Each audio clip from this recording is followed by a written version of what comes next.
It's my plea that the message of the Quran be widely spread. May the flag of Islam become more elevated than the rest. Alhamdulillahi Rabbil Alameen wassalatu wassalamu ala Sayyidil Mursaleen amma ba'd fa'a'udhu billahi minash shaytanir rajeem bismillahir rahmanir rahim. As-salatu wassalamu alayka ya Rasulallah, as-salatu wassalamu alayka ya Habiballah, as-salatu wassalamu alayka ya Nabiyallah wa ala alika wa ashabika ya Nurallah. Our beloved Nabi sallallahu alayhi wa sallam has said that a person who sends 50 times daily durood or salutations or salawat upon me, I will shake hands with him on the day of judgment. Sallu ala al-Habib sallallahu ta'ala ala Muhammad sallallahu alayhi wa sallam. Salatan wa salaman alayka ya Sayyidi ya Rasulallah wa ala alika wa ashabika ya Habiballah. Dearest Islamic brothers and the viewers of Madani channel, Alhamdulillah Azza wa Jal, once again we are blessed with this wonderful opportunity to participate in this silsila of Madani channel, Blessings of Quran. Inshallah Azza wa Jal, in this silsila we will discuss the verse number 42 and 43 of Surah Al-Baqarah. In verse number 42, Allah Azza wa Jal says,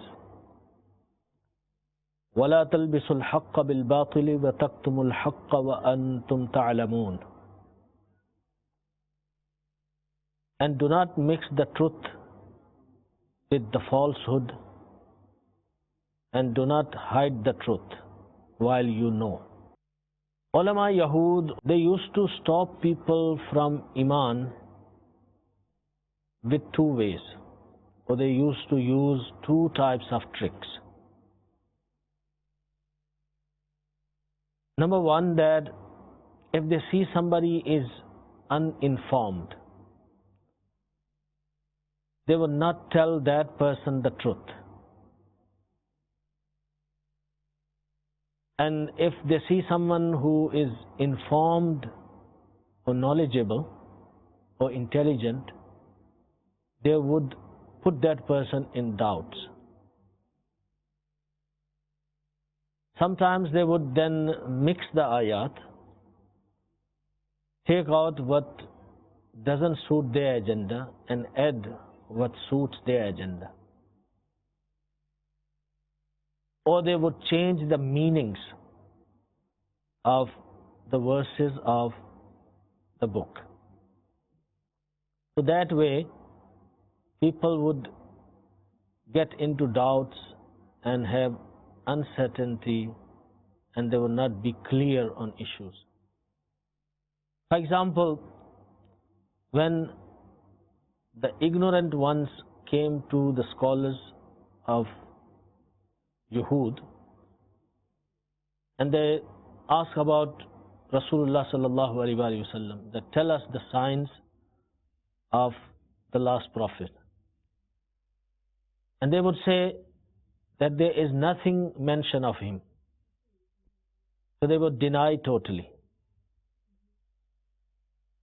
And when educated people came, they said, well, he is mentioned, but the qualities which are mentioned in our books about Nabi Akhiruz Zaman, about the last Prophet sallallahu alaihi wasallam, are not found in Muhammad. So they were using two types of tricks. One, that they were mixing haqq with batil, truth with falsehood. And the other type of trick they were using was hiding the truth.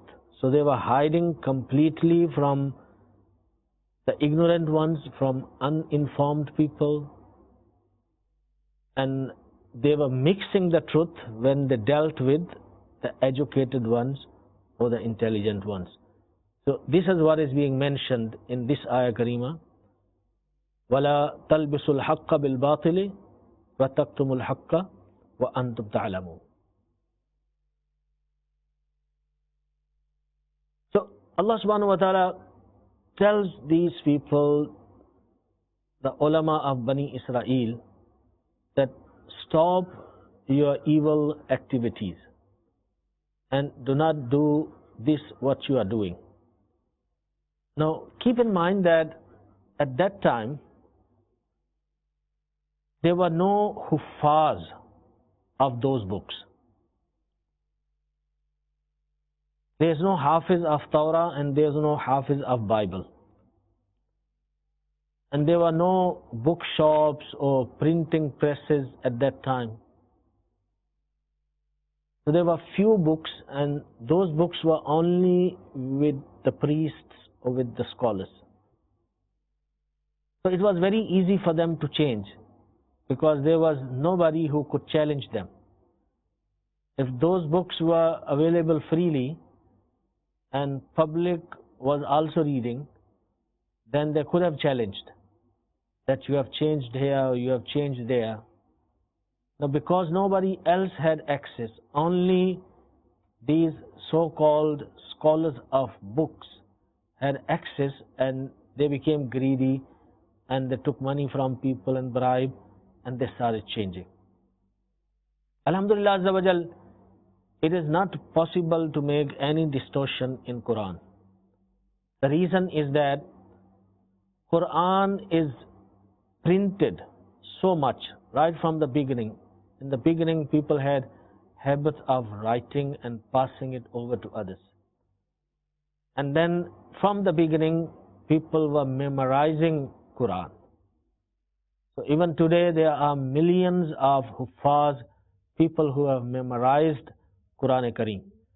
So if anyone changes any word of Quran-e-Kareem or any ayat, there will be many who would be able to rectify and challenge and tell that there is distortion or something has been changed. From this ayah karima we learn that although this ayat was revealed for the ulama of Bani Israel, but those present day ulama who changed the meanings of Quran, who distort the meanings of Quran, are included in this ayat. For example, the meaning of word Khatamun Nabiyyin is last prophet. This is what Rasulullah sallallahu alaihi wasallam explained. Ana Khatamun Nabiyyin la nabiyya ba'di. I am Khatamun Nabiyyin. And what is the meaning of Khatamun Nabiyyin? Rasulullah sallallahu alaihi wasallam explained, La nabiyya ba'di. There is no Nabi after me. And there is consensus of this ummah. From the time this ayat was revealed till today, and will even be till the day of Qiyamah, that the meaning of this portion of the verse Khatamun Nabiyyin is last prophet. Now if someone changes that meaning and he says it means Asli Nabi, it means original Nabi, and he says there is possibility for someone to come as a Nabi after Rasulullah sallallahu alaihi wasallam, that is pure distortion in Quran-e-Kareem. So those type of scholars, or so-called scholars in today's time, are included in this ayat as well. And those ulama who distort the meanings of verses of Quran and Sahih Ahadith to support certain ideas of kuffar or their political plans, or to justify the wrongs of the rulers of the time, they are also included in this verse. So they are also hiding the truth, and they are also mixing truth with the falsehood. And we learn from this ayah karima that person who deliberately, knowingly distorts the meaning of Quran Kareem, he commits kufr. Any meaning which is proven with tawatur, with consistency,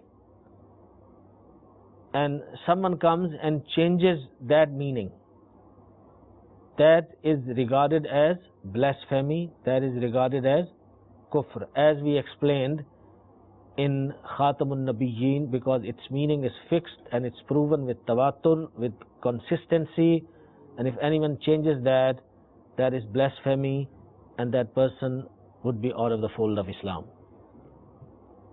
But if person makes a mistake unknowingly, then this hukm, this ruling would not be implemented upon that person. However, it would be a sin, because sometimes people do make these types of mistakes because of not having knowledge. So not having knowledge is a sin. So it would be actually a double sin. Why you did not have knowledge? I mean, those things which are necessary for you to safeguard your iman, to protect your faith, you should have known. That is fard ulum, that is obligatory upon you. So by not doing that, you have already committed a major sin. And because of that, if you said something wrong, then though it would not be kufr, but it would be sin. And if an alim-e-deen, for example, he doesn't tell the right masala, or doesn't recite correctly, due to laziness, because he doesn't do hard work, he doesn't do mutaliya, he doesn't read books, and this would indeed make him tell wrong things, wrong masalas to people. So he's a sinner. He should have studied, he should have kept himself in touch with the books. And a mujtahid who puts an effort and still he makes a mistake, he gets sawab. Because mujtahid, a jurist, has a special blessings. It is mentioned in Hadith Mubarakah, the summary of which is that if a mujtahid makes ijtihad, if a jurist imam, he tries to deduce masail, and if he reaches the correct result, he gets 2 sawab. And if he makes an error, still he gets 1 sawab. Then in the second ayat, that is ayat number 43, Allah subhanahu wa ta'ala says, وَأَقِيمُوا الصَّلَاةَ وَآتُوا الزَّكَاةَ وَارْكَعُوا مَعَ الرَّاكِعِينَ. And establish salat and pay zakat and bow with those who bow. وَأَقِيمُوا الصَّلَاةَ. After iman is amal, and from amal,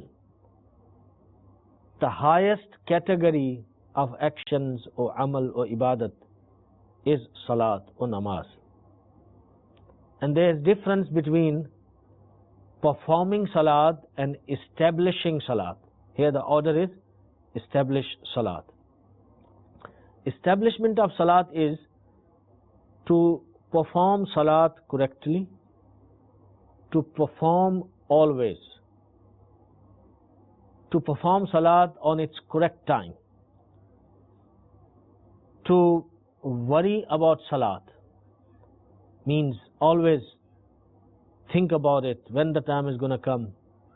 When you planning your trip somewhere, you worry about salat. Would I miss salat? Would I not? That's now worrying about salat. Whether you are traveling or you are resident at one place, whether you healthy or you ill, in every condition one has to perform salat. This is what is called establishment of salat. An establishment of salat, iqamat of salat, namaz qaim karna, what is called in Urdu, stops you from evil doings, from wrong things. As Allah subhanahu wa ta'ala says in Quran Kareem, inna salata tanha anil fahsha'i wal munkar. Surely salat, namaz, stops from indecency and from wrongdoings. Now, many people say, well, we perform our salat, but bad habits and evil-sightedness, indecency, these types of evils are still there and do not leave us. So ulama ikram have said, maybe they perform salat, but they do not establish salat. So that benefit which a musalli, which a namaz performer gets by performing namaz or salat, is if he establishes salat. If he does not establish salat, then he will not get those benefits which are being promised in Quran Kareem. So fault lies with us. If we establish salat, we will get the full benefit and the reward and the barakah. And if we are careless, sometimes read, sometimes don't read, don't worry about times, sometimes read in time, sometimes make qaza, and when you little bit ill, have headache, fever, flu, you leave the salat, and then when you fit, then only you read. That is not establishment of salat. We learn that. And then this alif lam, wa aqimus salat. There's alif lam on word salat. Now, according to grammatical understanding of this word, this alif lam is ahde kharaji. What it means? It means that, O Bani Israel, read the namaz or perform the namaz or establish the namaz of Muslims, not the namaz of Jews or Christians. So, in other words, they are told that accept the namaz or accept the salat of Muslims, not of any other type, not of your own type. Keep in mind that this order is given to them after the order of Iman. So there is a sequence that, O Bani Israel, become Muslims, and then after, when you become Muslims, then you perform salat and pay zakat. This does not mean that they are being ordered to perform salat or pay zakat while they are in the state of kufr. This is not the meaning of the verse. Like when you tell a person who doesn't have a wuzu that perform salat. So the order of wuzu is included in it. That means do what is required to perform salat. If you need to go and make istinja, then go and make istinja, and then make wuzu, and then perform salat. So here the Bani Israels are told, perform salat, pay zakat, and make ruku with those who make ruku.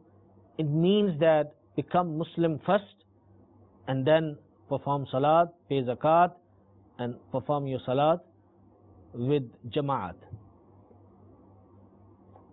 Or it could also mean that, O Bani Israel, accept the obligatory nature of salat. And that would also happen if person becomes believer first. Then only he would believe that salat is fard. And then it is said, wa'atu zakata. After salat, the the payment of zakat is mentioned. Namaz is badani ibadat, that's done bodily. And zakat is mali ibadat, that means zakat is done, this ibadat is performed with wealth, with money. And body, your own self, is greater than your wealth. Therefore, namaz is greater than zakat, and that's why namaz is mentioned before zakat. Also keep in mind that although it's mentioned together that perform salat and pay zakat, but the performance of salat is not similar to the payment of zakat, because namaz is fard upon every poor person, rich person, while zakat is fard only on the rich people who are sahib-e-nisab. The meaning of zakat is to grow or to purify. As there is a saying in Arabic, Zaka az-zur'u, that means the crop grew. The meaning of zakat is like something grew, became a lot. And it is mentioned in Quran Kareem, Ghulaman Zakiyya. This means pure child. Here the word zakah is used in the meaning of purification, and in the first example the word zakah is used in the meaning of growth. And also mentioned in Quran Kareem, Qad aflaha man tazakka, the one who purified himself, he became successful. Now, because when you take out zakat from your wealth is purified, it becomes clean. Like for example, when person is circumcised or he clips his long nails or he has a haircut, that helps him to make himself pure, that helps him to make himself clean. Now, because when you pay zakat, you purify and you clean your wealth, you take that extra out. Because of that, it is called zakat. Now, apparently, your wealth is decreasing when you take 2.5% out from your wealth. Apparently, it shows that a portion has been taken away. But in reality, it brings barakah in the wealth, and it brings barakah and blessings in the age of the person as well. And calamities are removed, and person gets peace and harmony from difficulties, troubles, sorrows and calamities. It is mentioned in Tafsir Kabir that sadaqah, charity, has 6 benefits, 3 in the dunya and 3 in the akhirah. Now, 3 in the dunya, when you are charitable, when you give in the path of Allah Azza wa Jal, 3 benefits that you will get in the dunya. One is that there will be barakah, there will be blessings in your sustenance, and there will be barakat in your mal. That's second. First, barakat in your rizq.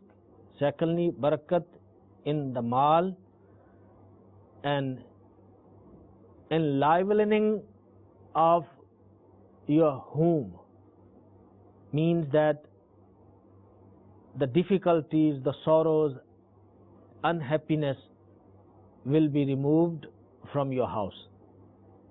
And the 3 benefits that you get in the akhirah is that your faults would be covered on the day of judgment. That's wonderful. If someone's false are covered on the Day of Judgment, he should do charities in this dunya if Allah subhanahu wa ta'ala blessed him with wealth.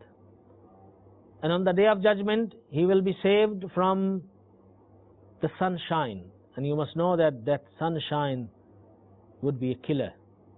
That would be so severe.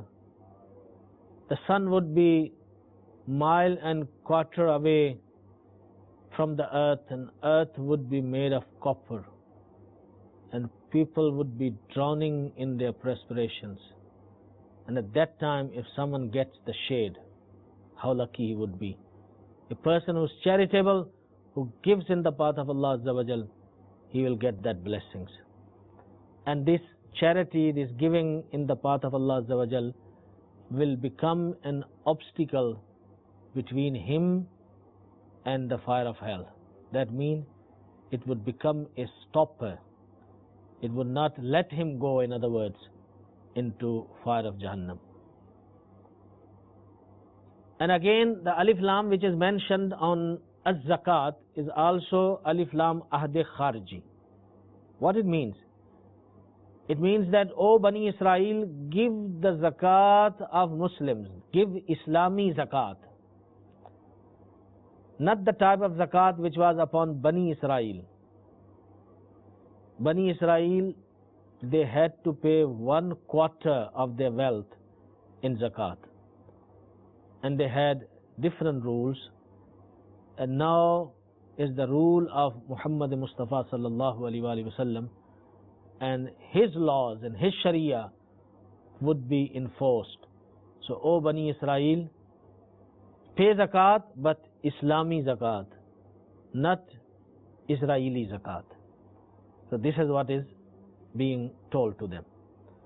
And then it is said, وَرْكَعُوا مَعَ الرَّاكِعِينَ. This is the third order that is given in this verse.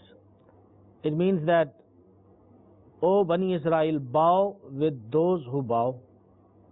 The literal meaning of ruku is to bow down, literally. And in the terminology of Sharia, it is a name of a posture in Salat.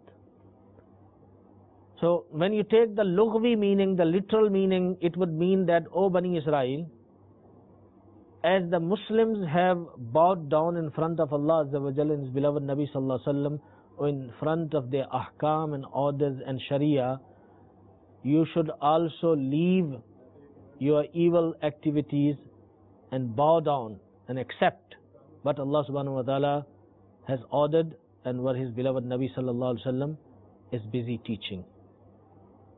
So this is the first meaning if we take the meaning of ruku in its literal meaning. If we take in istilahi meaning, that is the technical term of Sharia or technical understanding, it means that you should perform salat. Which salat? Salat which has a ruku. Salat which has a ruku. Because the salat of Jews did not have a ruku.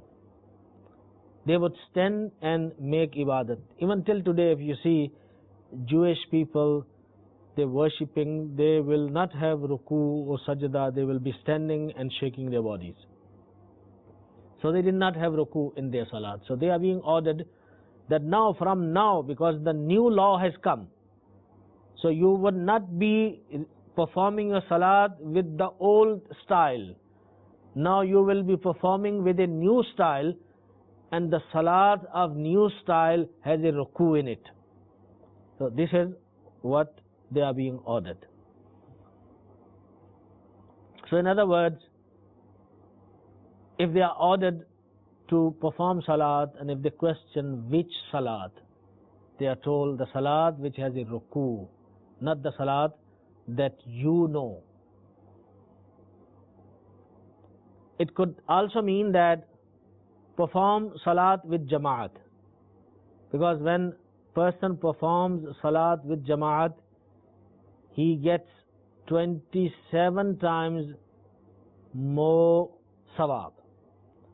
And how he gets 27 times more, it is explained very nicely by Hazrat Allama Ismail Haqqi rahmatullahi ta'ala alayhi, that Jama'at is derived from word Jama'a, that is plural, and the minimum numbers which are required to make Jama'a or Jama'at is 3. When person does anything good, he gets reward in 10 folds. So now there are 3 people. So how many good deeds they got? 10, 10, 10. That's 30. Their asal namaz, their original namaz is 1. And Allah subhanahu wa ta'ala added 9 more. So 9, 9 and 9 is 27. So that is the minimum requirement of a Jamaat. So when you have minimum Jamaat, which is of 3 people, you get the Sawab equal to 27 times, which is extra. But if the Jamaat is bigger, then of course according to the numbers of Musallis, Sawab will keep on increasing, and sometimes you might not even be able to measure that Sawab which you get while you perform your Salat in Jama'at. And also, when you take a delegation in the court of a king, so normally kings, rulers, they prefer to deal with delegations than dealing with individuals. So you take your case in the court of Allah Azza wa Jal as a delegation, as a group, and you make dua, you present your weakness, your problems, your issues. Oh Allah Azza wa Jal, you the king of all the kings, you the Malikul Mulk. We are weak, we have problems, we have issues. Oh Allah, as a group, as a Jama'at, we have come to you in your court, and we present our issues and problems in your court. Oh Allah, help us. Oh Allah, solve our problems. And in this situation, Imam is the leader of delegation. And you know it very well, that if the leader of the delegation is good person, is pious person, is intelligent, is knowledgeable, is pure in his intentions, then your benefits would be greater and your achievements would be confirmed. But if your leader is corrupt, then even though you make all the efforts to form that delegation, you make all the efforts to establish Salat, and your Imam is corrupted, his Aqidah is not right, or he is an open sinner, Fasiq Mu'lin, then it's a serious problem. Therefore, our ulama ikram say that it is very important to perform Salat with Jama'at, but make sure that your Imam is not corrupted. His Aqidah corresponds with the mainstream Aqidah of Muslims from the time of our beloved Nabi Sallallahu Alaihi Wasallam till today, inshallah, till the day of Qiyamah. And he must not be a Fasiq Mu'lin, he must not be a rebellious sinner. Keep in mind that the third order which is given in this verse, that is about the ruku, mean make Salat or perform Salat with those who make ruku.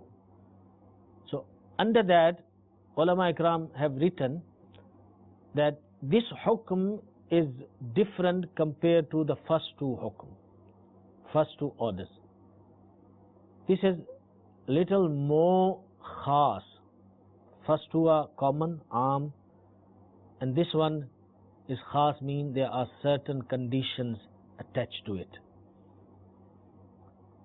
Because every salat we do not read with Jamaat. For certain namazes, Jamaat is fard. For certain namazes, Jamaat is not fard.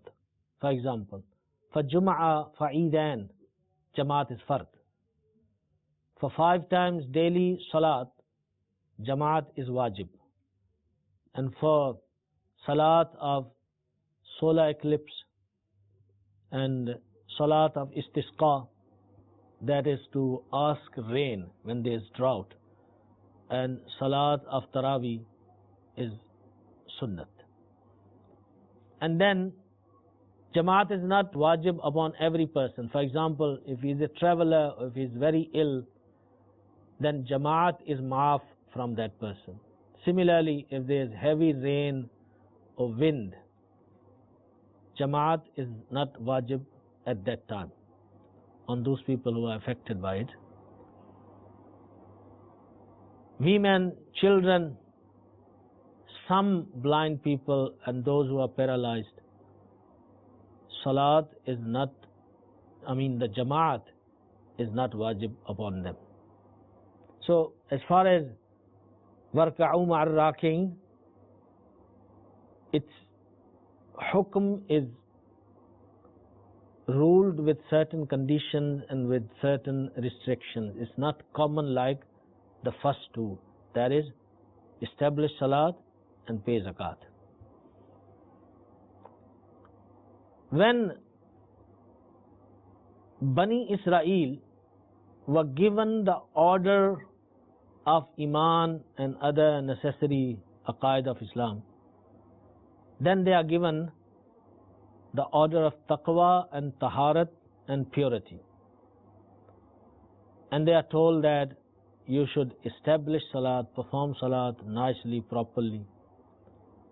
Your hearts must be soft and remove the darkness of your hearts. And then fear Allah Azza wa Jal and take out a portion from your wealth, a part of your wealth which is fixed by Sharia, and pass it over to fuqara, to poors. Of course, zakat is a poor due, so it should be given to the deserving people. And when you do this, your wealth would be purified. Your wealth will increase. And do not sit at home and perform salat alone. Rather, come to the masjid or where Muslims get together to perform salat with Jama'at, and come and perform your salat with Jama'at. So you can get the barakat of the deen and you can be blessed with the lights of deen of Islam. Dearest Islamic brothers and the viewers of Madani channel, Alhamdulillah Azza wa Jal, we have learnt many beautiful Madani flowers from these two verses of Holy Quran. Alhamdulillah Azza wa Jal, in the mahal, in the environment of Dawat Islami, we focus a lot on learning and teaching, and to have the correct and authentic information regarding Islam. So wherever in the world you are, join the mahal of Dawat Islami, partake in weekly ijtimas, and travel in Madani kafilas, because that is one of the best way of reforming yourself and seeing change within yourselves. We make dua that Allah subhanahu wa ta'ala keep the wonderful work of Dawat Islami going, and may Allah subhanahu wa ta'ala make Dawat Islami stronger and stronger day by day, because its work and influence have touched the hearts of millions and have changed their lives. Therefore, we need Dawat Islami, and we should always make dua that Allah subhanahu wa ta'ala keep Dawat Islami amongst Muslims throughout the world for a very, very long time, rather till the day of Qiyamah. Allah karam aisa kare तुझ पे जहां में ए दावत इस्लामी तेरी धूम मची हो. आमीन बिजाहिन नबील अमीन सल्लल्लाहु अलैहि वसल्लम. सल्लु अलल हबीब सल्लल्लाहु तआला अला मुहम्मद सल्लल्लाहु अलैहि वसल्लम. सलातुम व सलामन अलैका या सय्यदी या रसूलल्लाह व अला आलिका व अस्हाबिका या Habibullah. It's my plea that the message of the Quran